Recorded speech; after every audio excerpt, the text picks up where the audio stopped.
Corbolic V2.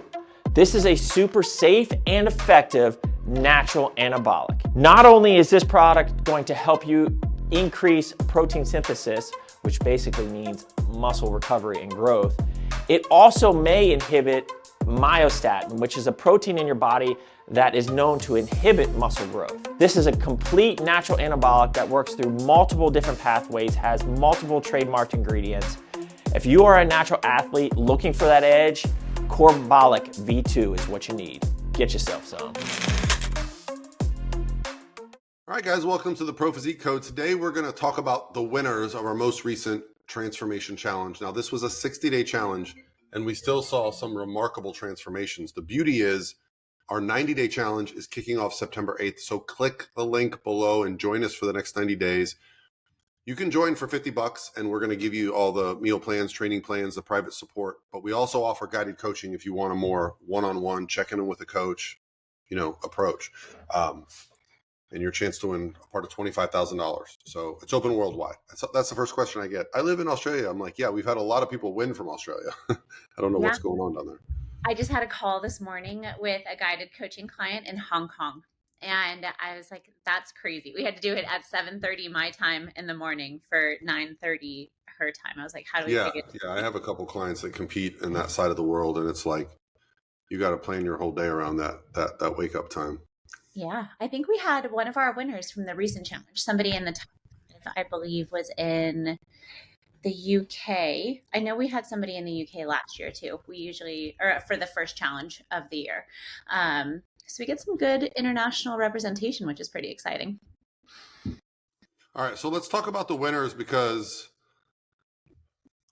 we do get some questions right about, okay, how do we choose the winners? And it's a 3-step process, right? We look at every single submission and we just go good or not good. Basically, like, do we think this will be a contender? Mm-hmm. And I don't necessarily go, oh, this can win that. I just go, man, do I see some change here? Yeah. And there's been times where we've had like upwards of like 20 to 30 men or women alone in that first little edit. Yeah. So out of the totals, I've been getting a lot of questions lately about like number of participants, things like that. I think people are trying to figure out like, what are the odds here, right? So this last one for summer, we had, I think it was about 850 people total. I'm really excited that we've continued to see the number of participants turning in their final day pictures. It's continued to grow. So it used to hang out around like 20%, and we're getting closer to like 30 into 40% of people who are actually turning in the final stuff. Yeah. And what gets me is you'll see in the Facebook group, like they're there. They're still doing it. It's just that maybe they don't feel super comfortable turning it in. Like they feel they didn't accomplish it. And I'm always like, just do it, like cap your time off. So we had more people finishing it out this time, which was really exciting news. And then when we did our top 10, we had to do, was it just one extra round of voting this time? Like it was hard, you guys. Like we had a lot of ties for the women this time. Yeah, getting it down to 10 is always tough because you're like, okay, who's not making the cut for the top 10? But I think it does get a little clearer when we start to pick the winners. I've been pretty open about like when I'm looking for transformations, a lot of people think that front picture is the one, but I know, I used to coach people to do these challenges. I would have them overeat to start. And so that front picture sometimes can look a little more, bloated than the after. But the real trick is the back and the side pictures because you can't hide when you really completely change your shape. And for men, especially that lower back, that's where I remember the first time I ever focused on fat loss and took pictures of myself.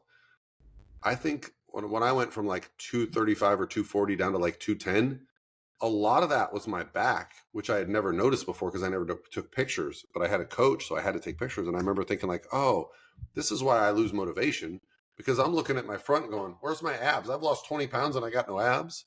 But when you see your lower back literally changing every week in your middle of your back. And I think our female winner, I was really impressed by her side picture. It was amazing. And not just like with her midsection, because that definitely tightened up. But if you look at her face and her neck and like her posture and stuff like that, it's just all so different. And so Yeah, people, the jawline. yeah. Oh, it's like completely carved out. It's like she went and had like stuff done. Like it looks amazing. And I've gotten a couple of emails over this last week where people have asked, like I thought my pictures were similar. Like, is there any tips that you could give me and things like that, like where they want to see, how could they have gotten there? And kind of like with what Paul's saying with this is it's not like we have like a standard that we're looking for. It's not like a bodybuilding competition or something. It's these kinds of changes where like if you look, and I'll pop them up if you're watching on the YouTube, I'll put the side by sides of Ethan and Carter's before and afters. It's that we're looking for the transformations that like stop you when you're scrolling, right? Like when we're going through and it's just like, oh my gosh, look at this. So it's not something where if you didn't make the top 10, don't think that like what you did was not impressive or not like it's like a bodybuilding show, right? Where you It's can't control. hard. It's hard. Like Yeah, it's no matter how hard you work, there's there might be somebody else, but like this time was hard for one of our shorter challenges because the summer sculpt is only 60 days. yeah. It's so my rule is like exactly like you said, just I don't focus on the end. I don't focus on the start. I focus on who made the biggest change in that time given.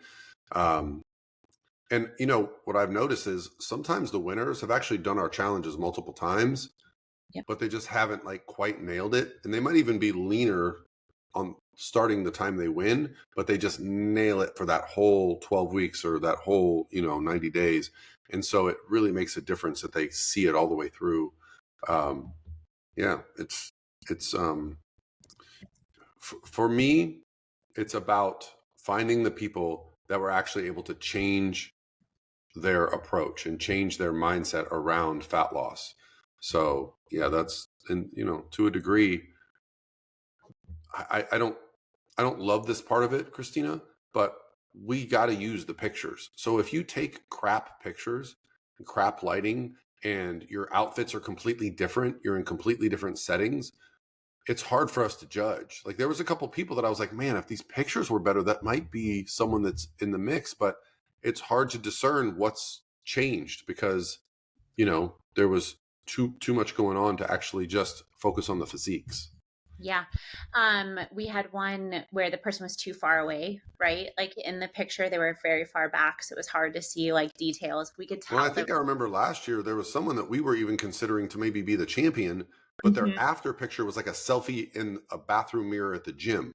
Or it was like in like So a sauna or something. yeah, it So was so very completely different from the starting picture. It was like, can't use this. It's just not. well, so do you want to tell them a little bit then? Because like I know they always love like tips with that. So because we don't get like competitors. I feel like bodybuilding competitors and stuff Yeah. like they know how to do their pictures, right? So you don't need to have a backdrop, but like what would you recommend? No, the simple truth is you need what I have right here. Guys, let me show you. Let me just show you the power of lighting. I have a ring light right here. It's it. I don't even think this $50 on Amazon or whatever, right? Let me just show you guys. Okay. Yeah. So I'm in front of a window right now. Right. So I I don't expect everybody to get a ring light, but take your starting pictures with the light facing you and the camera facing you. So Yeah. like a lot of people put the light behind them and then it's a silhouette, right? So if you use this lighting, so this is actually like side lit. I have a window over here, so it doesn't look terrible because I'm actually pretty lean, but look how much crisper this is. You know what it was? Things like the veins in your arms, you went from like not having vascularity to like they were able to pop more as soon as you right. And moved. so Those what are the I've details. noticed is a lot of people have good lighting in their after pictures, but not so much in their before, because when you don't like how you look, you don't really care. So, but set yourself up with a good window, put your phone in the window, take a picture.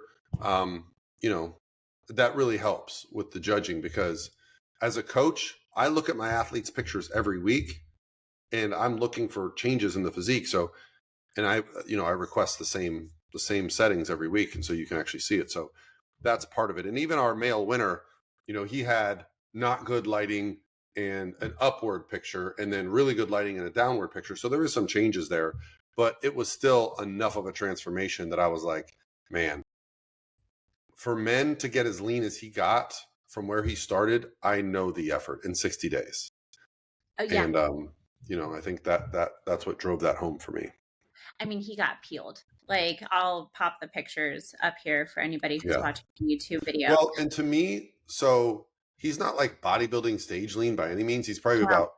about as lean as I am right now. But that's what every freaking guy wants. Yeah. I mean, That's what every guy wants. They want to be able to take their shirt off and just have some abs and just have some shape to their chest and their arms. That's what guys want. So that's what everyone on YouTube's like, I've lost weight, but I can't see this. And I've lost weight and I still have this. You know, I chased it for years. So figuring out how to do it is what I love to share.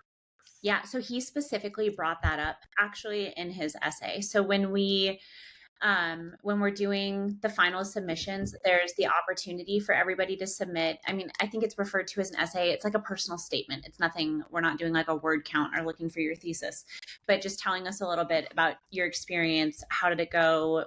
Did you run into anything? What's your story? That kind of stuff.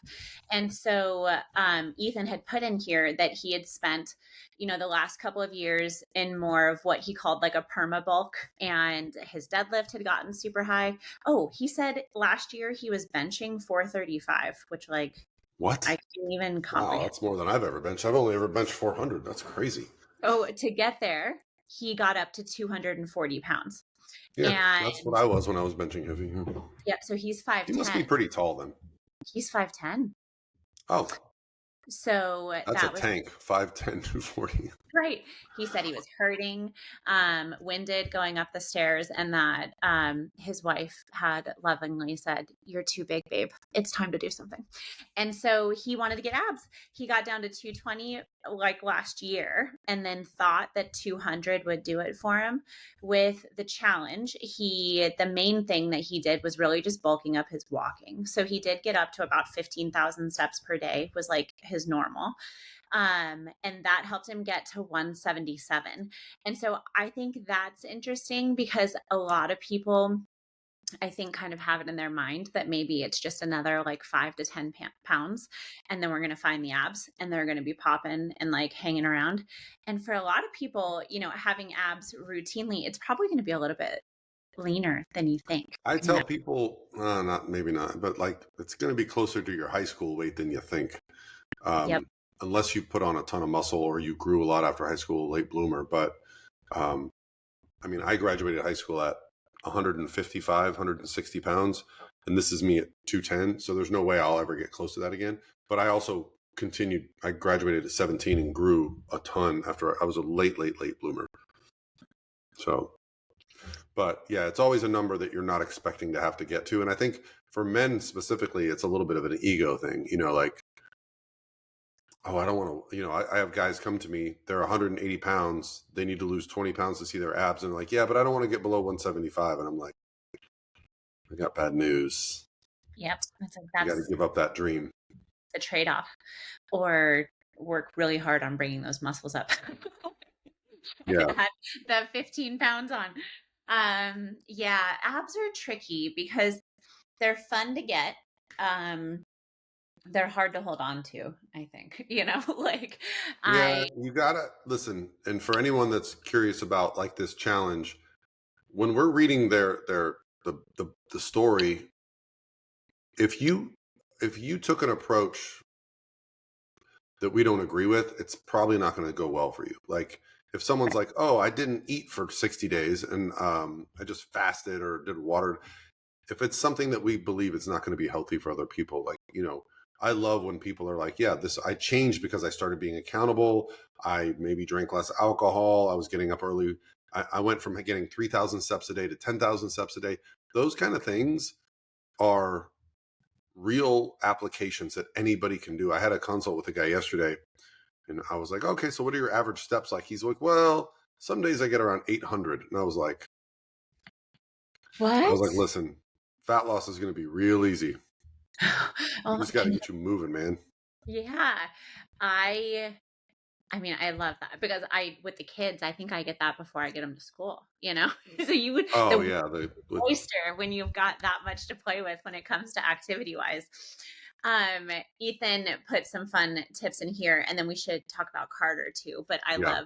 loved, he had like his, what was it? That his like things, biggest lessons. Okay, so walking is life changing. I had said he hit a whole bunch of steps during this, but what's really cool is he took the amount of activity that he was doing, and even though it was lower intensity, he was so consistent that now him and his wife are going to go do the Tour de Mont Blanc in France, which is, he's going to be gone for 2 months.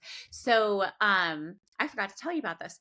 He can't record a podcast with you because he'll be in Europe for 2 months. And so I'm okay with that. I'd rather him be in Europe than doing a podcast. So we right, can do it.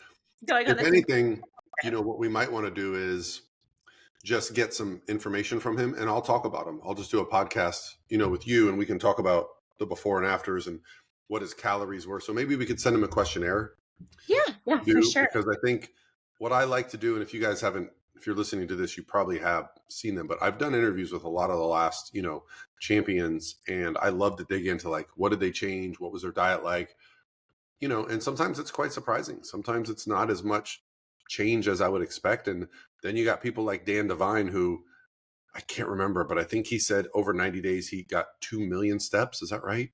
Oh, yes, it's a thing now. So I have Ethan's. He added it to his essay, 1.5 million steps in 60 days. So our Yeah. participant, this has caught on. And they're not always this I crazy. wonder, this might be a cool little gimmick, like 1 million steps to shredded.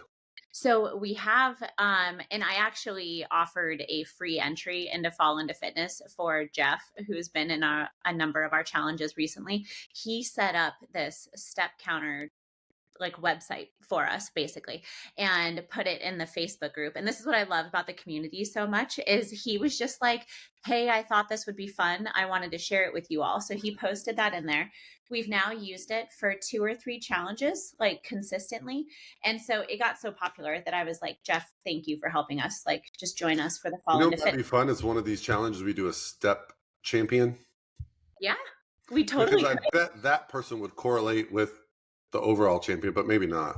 Ooh, but we could look at the top 10 of the step champion and then see if they like how things line up. The only problem is it's kind of the honor system, right? Because, it's like you can put your step tracker on your dog, can't you? Oh, yeah. I mean, if you're going to put that much effort into it. But listen, we've got people doing like 45 to 60,000 steps like in a day where they put themselves on these challenges like on a weekend. I don't want to promote that. I mean, I know Dan did it for his 50th. He did 50,000 steps, but his whole day was planned around walking. I know.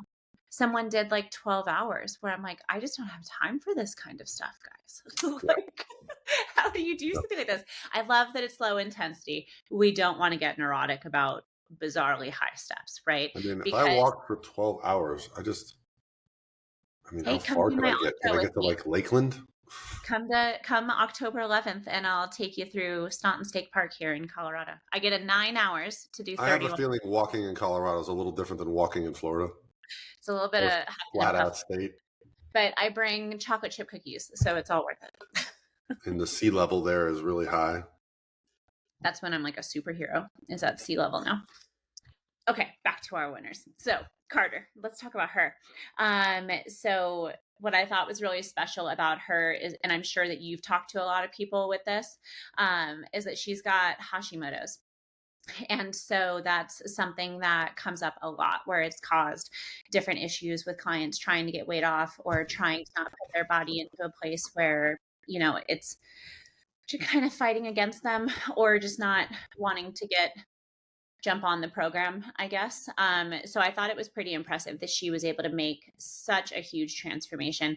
In 60 days, I believe for her, it was 17 pounds. And that 17 pounds was monumental off of her body because it really top to bottom, she changed everywhere. Yeah, she was the one that I think what sealed the deal for her picking her as the winner was the side profile picture where she had a belly and a booty. And then by the end, it was like everything was just straight up and down. And then, she did get a little bit of like a 6-pack going in her front pose. And then that jaw was like it took years off her. And I know people probably go get surgeries and they get that jawline to come in. She like everything tightened up like a facelift. So yeah, for me, and she's a younger, was she like 29 if I remember correctly? But the goal was So to be in a place for 30.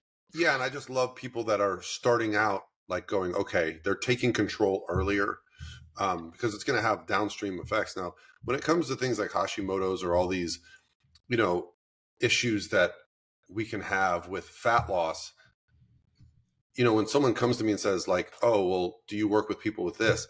What you don't realize is oftentimes that alone is the reason you don't try. You go, oh, it's almost like the label becomes you. Mm-hmm. You know, like, you know, you hear motivational speakers all the time. They get told when they're young that they're, you know, mentally handicapped. And so they don't try. And they realize later in life, oh, they're actually quite smart, but they Right. were labeled as a youngster. So like if someone labels you and says, oh, you have PCOS, you can't. Oh, okay, cool. So I won't even try. What I find is that when you improve your health, some of those things can improve. Body fat is quite inflammatory. So when you have too much body fat, it can actually produce issues. So when you Right. get body fat off, it changes the way your body functions. And so, you know, with Carter, she overcame that and looks like a completely different person. She didn't When just accept her diagnosis. Yeah, no, she actually said in her essay too that she had gotten to the point where after 6 years of, she said, calling myself a victim of health challenges, I knew that I could no longer be a passenger to something that ultimately is in my control. And so she wants to start a family in her 30s. And so she wanted to make sure she felt like she was in a good spot there. What was really exciting is she went and got some blood work done and her cholesterol came back lower and like different things improved across the board. So she's in a really good spot. But what I love is performance wise, she was able to improve from where she could barely run a mile when she started the challenge. And now she's running 6 miles easily. And then she started mountain biking. And so before she was only climbing like 800 to 1,000 feet in a workout. And now she's doing 2,500 foot inclines across 15 miles. And so this isn't something where it was just, you know, I'm just going to walk until I get outrageously thin. Like that's not what we're trying to get people to do. But both of them found, you know, different performance focused ways where now they're carrying that into their lifestyle. Like Ethan's going on a whole trip to go explore on foot. Carter's, you know, has this hobby that she's focusing on. And so it's added to their lives in a way where it wasn't just, can you get shredded and win some cash, you know, after 60 days and then have this go to the wayside? But they were able to have something that they find fun, you know, bring to their life and then also bring it into the challenge. And it worked out really well. Yeah, I think movement is the biggest change. You know, I've watched, you know, documentaries about the Blue Zone. You know, I travel around the world quite a bit and I notice certain things about different populations. If you go to Texas, almost everybody's overweight. Nobody walks anywhere, they drive. You go to New York and walk around, nobody's overweight. Nobody drives, they all walk everywhere. There's commonalities there, you know, and of course I'm overstating it, so don't come at me. But like you just notice these things, and to the point, like I think most people think back to when they were in their best shape of their lives, it was high school. And I think back to high school and I think you were on the go all day. If you didn't walk to school or ride your bike to school, you rode the bus. And what'd you do when you got off the bus? Walk to class, walk to class, walk to class. You know, like, so as soon as we become sedentary creatures, we don't necessarily adjust our calories or our lifestyle. And oftentimes, the more sedentary we become, the more money we make, the more we can afford to eat well, the more alcohol we're drinking, like things like that. It just kind of compounds. And, you know, now it's like a cheat code. It's like, wow, we just get to move more. How many times, Christina, have we had a client go, Coach, I went to Europe for 2 weeks. I didn't track anything. And the food there must just be better for you because I came back the same weight or down a pound. And you're like, oh, well, what'd you do when we were there? Oh, we were sightseeing. We did this. We went and saw this castle. That's today. Yeah. It's amazing when you walk for 6 hours a day that you don't gain weight. So you walk, you know, I had one person say like, man, I'm getting 20,000 steps a day and I'm gaining weight. And I was like, well, where are those steps leading to you? Like a bar? Like, It's all the baguettes. Like, yeah, like balance it out a little bit. you know, and I've had, you know, somebody reach out to me and be like, well, I'm a mailman or a mail carrier and I get 25,000 steps a day. I go, yeah, well, your baseline is 25,000 steps. You still can't eat like a beehole and expect to lose weight. So it's one of two things, but for most of us, especially when you get adulting, it's hard to be active. Yeah. And it's so powerful when like to a certain point, there's a bell curve, right? When it comes to the impact of steps and things. But like you were talking about with the person at like 800, literally just adding like 500 to 1,000 up to 8,000. I think 8,000 is like the top of the bell curve, where after that, there isn't as much benefit when it comes to stuff. But for every 500 to 1,000 that you add leading up to that point, the changes to your overall morbidity rates, like all of the different health markers, it's crazy. And I think that's like the only reason, because I know we've brought it up a lot on the podcast, kind of like laughing at the amount of steps that people are doing when it comes to stuff like where we're just like, oh my God, it's so many. We don't want people to have to be stuck with that, because like Paul just said, somebody like a mailman who is on their feet all day, every day for 15 years, getting 25,000 steps delivering mail, like you have to do more than that now, like to get Right. to a place. And so you don't want to establish that and then be stuck there where you always have to devote your life that way. So that's why we encourage people I to mean, be. you can establish it. So what I have found is that it takes about double the effort for me to lose weight as it does for me to maintain it. So if I want to get leaner from here, I might have to walk an hour or even 90 minutes or even 2 hours a day to get actually leaner. But I can cut that in half and maintain where I'm at. What a lot of people do is they go, I'm going to do 2 hours a day and I'm going to eat 1,000 calories because I got vacation in 3 months.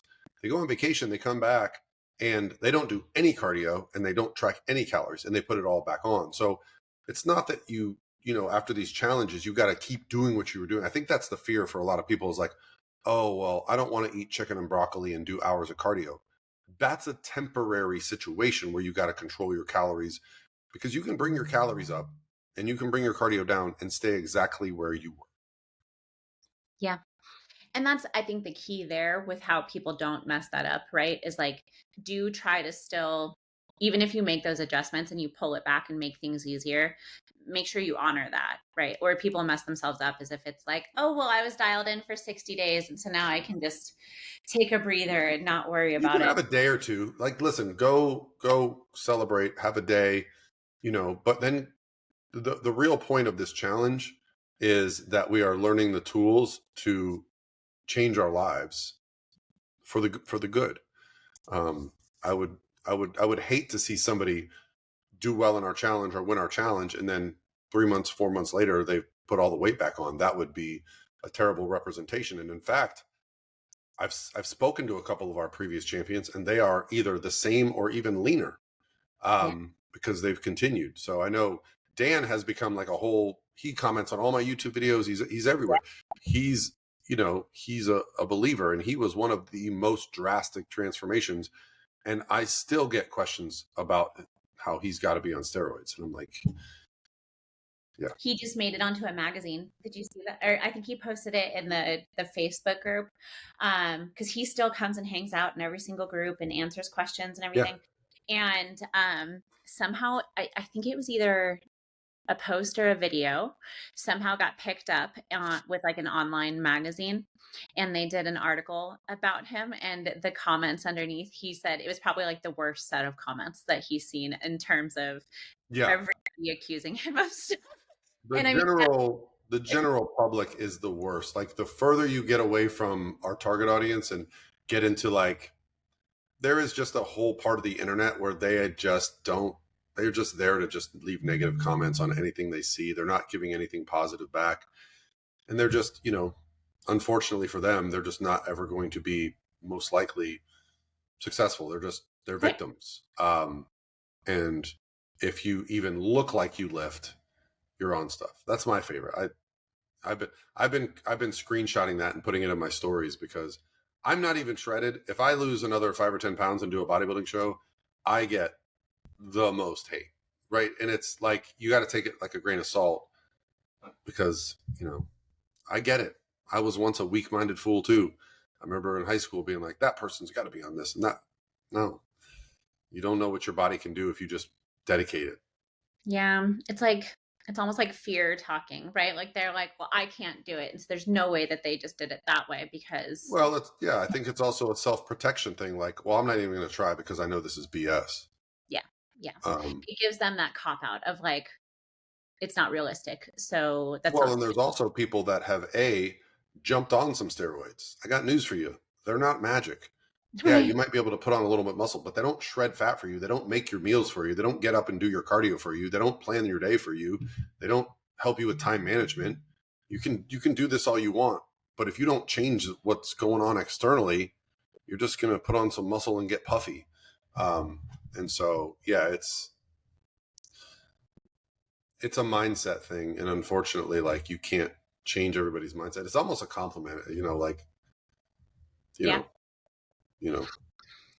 Hey, I am perfectly happy to be the source of why people are being told that people think they're on steroids, right? If we're helping Yeah. people get that, Well, I'm I'm sure maybe even the winner of this challenge, because he got so lean, there are going to be those comments, um, and that's fine. That's fine. we'll see them as they come. I love That's it. fine. Well, guys, we've only got, I think it's like 10 days. Like we don't have a super long amount of time. So today we're recording this on Wednesday, August 27th. Well, it's going to come out tomorrow on Thursday. So you've got about a week and a half to get signed up.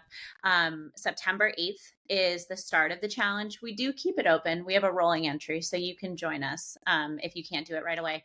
And don't have a heart attack about pictures if you can't do them right away, because again, we keep that open for you as well if you're just a couple of days late. But we don't want to get too deep into it because you're competing, right? So the prize money went back from, it was $15,000 over summer. We're going back up to $25,000, which means first place is getting $6,000.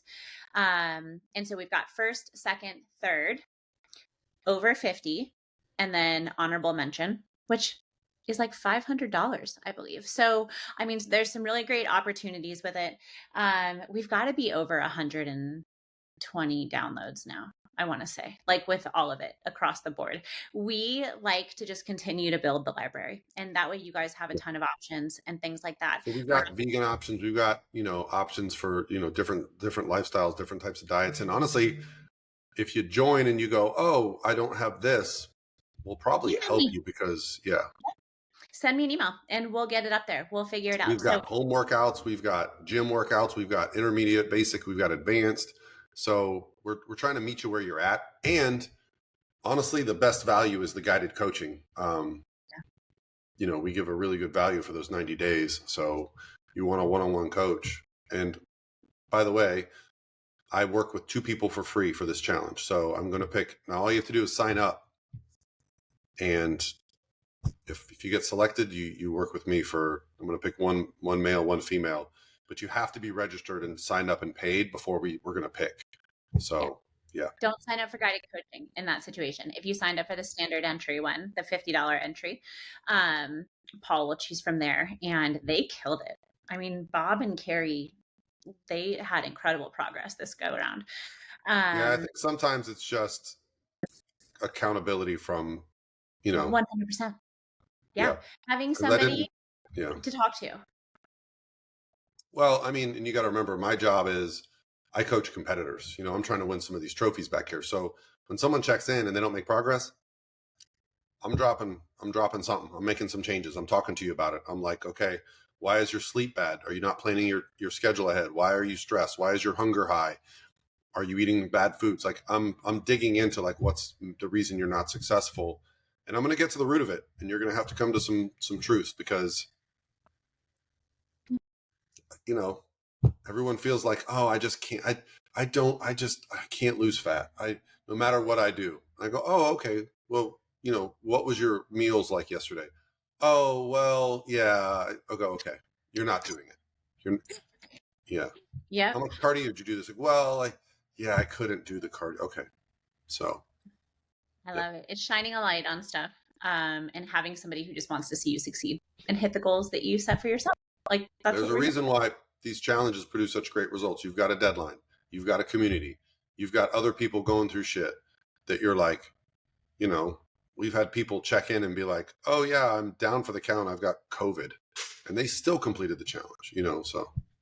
Yeah. Back Yeah. when that was a bad thing. I don't even think it's a bad thing anymore. Now they're like, oh, you got COVID? Come into work. I'm pretty sure I had it because last week I couldn't taste anything. And my recovery got really bad and I could not taste absolutely anything. And I couldn't, it like dawned on me after like 3 days of it where I was like, oh shit, wait.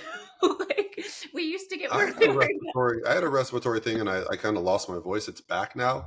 Someone said to me like, oh, you probably had COVID. I was like, whatever. I felt fine. I just sounded like an asshole. Yeah, yeah, that was not fun. I couldn't figure out what was wrong with me, but you know what? It hit everybody. I know you've talked about this before too, but like when you, Oh, your clients I'm across got waves of people checking in right now. Hey coach, I have a fever. I'm like, uh-oh. Like, lock the kids up, don't let them out because everyone's sick. it don't matter. Like they're the reason. I think, my kids come home with the first day of school sneezing. I'm like, here we go. Uh-huh.